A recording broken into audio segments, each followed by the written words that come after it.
hoje eu quero meditar um pouco com vocês no que está escrito em Mateus 8, dos versos 18 a 23, que diz assim: Vendo Jesus muita gente ao seu redor, ordenou que passassem para a outra margem.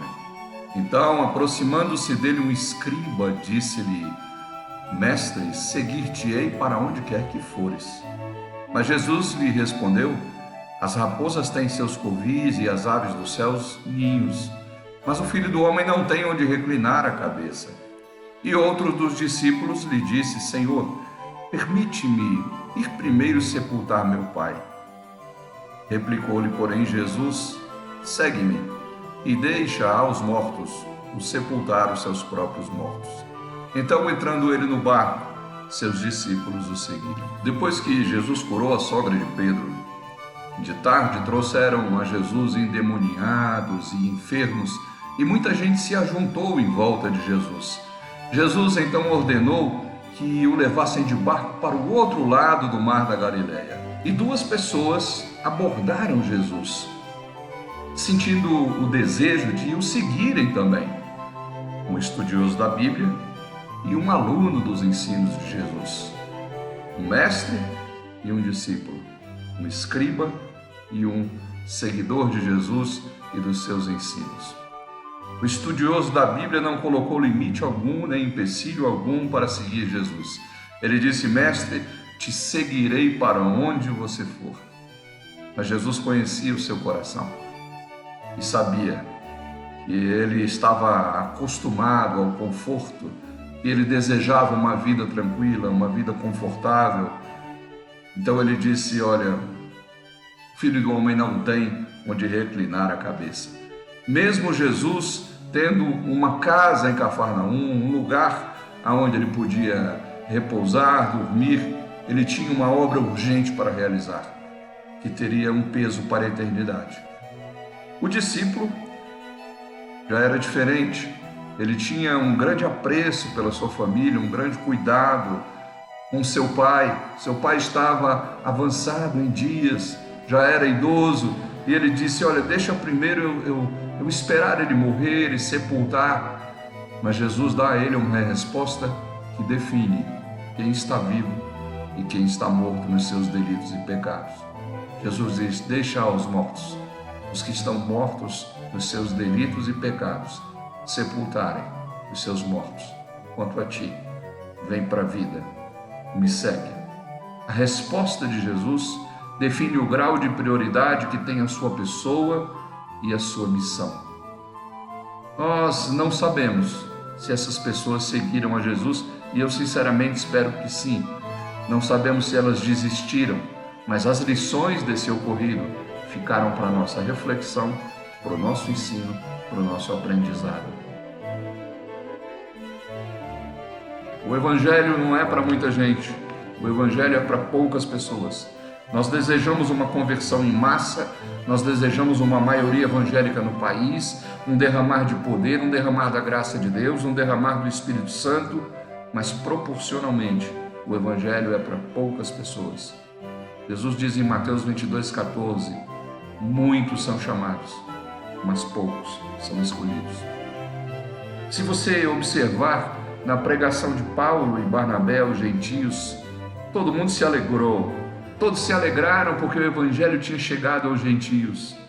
Mas o texto de Atos 13:48 diz que os gentios, ouvindo isso, se alegraram, se regozijaram, glorificaram a palavra do Senhor, mas só creram aqueles que haviam sido destinados para a vida eterna. Muitos dos que se dizem evangélicos serão enganados por pessoas que não vão estar na vida eterna, por falsos mestres, por falsos profetas, por um evangelho fácil, um evangelho de oba-oba, um evangelho de avivamento do país, de maioria evangélica. Jesus garante em Marcos 13:22, os seus eleitos, que não são muitos, são poucos, eles não serão enganados. Dos que são do reino e dos que não são, há uma seleção, há um tipo de seleção natural. E essa seleção, ela vai se dar exatamente quando nós observamos os desejos, os anseios dos cristãos. os que se dizem cristãos, os desejos que estão no coração, o que os seguidores de Jesus querem de fato e de verdade. Primeiro é preciso saber que quem trabalha no reino de Deus, quem é do reino, a essas pessoas não é prometido conforto, não é prometido uma vida boa, não é prometido prosperidade, riqueza, não é prometido nada disso. E se você as tem, glorifique a Deus por isso, mas isso não lhe foi prometido. O fato é que no reino de Deus há pouca gente séria disposta a trabalhar. Jesus diz em Lucas 10:2 que a seara é grande, mas os trabalhadores são poucos. Inclusive, ele nos conclama a rogar ao Senhor da seara que mande trabalhadores para a sua seara. Há muito trabalho a fazer. Jesus diz em João 5,17: o meu Pai trabalha até agora e eu trabalho também. O que é prometido ao cristão, ao seguidor de Jesus, é trabalho e muito trabalho. Não é prometido vida boa, conforto, lugar para repouso, não é prometido isso. Paulo diz: nós não temos trazido nada para esse mundo e não vamos levar dele coisa alguma. Tendo sustento e tendo com que nos vestir, estejamos contentes. Uma outra coisa que é dito sobre essa seleção natural, daqueles que vão para o reino e daqueles que não vão para o reino, dos que são e dos que não são, é o fato que Jesus dá ao jovem discípulo palavras duras, mas que colocam as prioridades nos lugares certos. Em Lucas 10:27, Jesus diz: amarás o Senhor teu Deus de todo o teu coração, de toda a tua alma, de todas as tuas forças e de todo o teu entendimento. Ao seguidor de Jesus é pedido tudo. Não há ninguém, não há nada mais importante do que Cristo. Nem o seu dinheiro, nem o seu trabalho e nem a sua família. Muita gente coloca às vezes nas redes sociais: minha mãe é meu tudo, meu pai é o meu esteio, a minha segurança, esse meu irmão é meu tudo, é tudo para mim, esse meu filho é a razão da minha vida. Infelizmente, essas pessoas estão dando mais importância a homens do que a Cristo. Há um grande mandamento, aonde é dito que eu devo amar o próximo como a mim mesmo, não mais do que eu, não mais do que Jesus, mas na mesma medida em que eu me amo. E por fim, nós podemos observar nesse texto que os verdadeiros discípulos seguem Jesus. Isso está escondidinho lá no versículo 23, quando os discípulos pegam um barco e levam Jesus para outra margem. Os que estão dispostos a deixar tudo são aqueles que seguem Jesus. Jesus diz: em verdade eu vos digo, lá em Marcos 10, 29 e 30, ninguém há que tenha deixado casa, ou irmãos, ou irmãs, ou mãe, ou pai, ou filhos, ou campos, por amor de mim, pelo amor do Evangelho, que não receba, já no presente, o cêntuplo de casas, irmãos, irmãs, mães, filhos e campos. Veja que promessa interessante. Jesus diz que aqueles que abandonam tudo para segui-lo, recebem nessa vida 100 vezes mais de casas, irmãos e irmãs, mães e filhos. Esses são os nossos irmãos, essa é a nossa família do Senhor.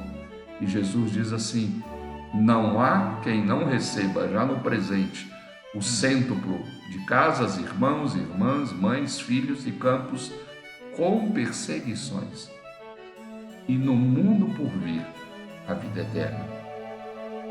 Isso é prometido aos seguidores de Jesus: o acolhimento da igreja do Senhor, o acolhimento dos irmãos, e no mundo por vir a vida eterna.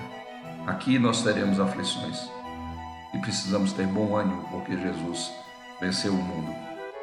Seguem a Jesus, os verdadeiros discípulos seguem a Jesus, são os que querem atender o chamado de Deus, como Isaías, que disse: eis aqui, envia-me a mim.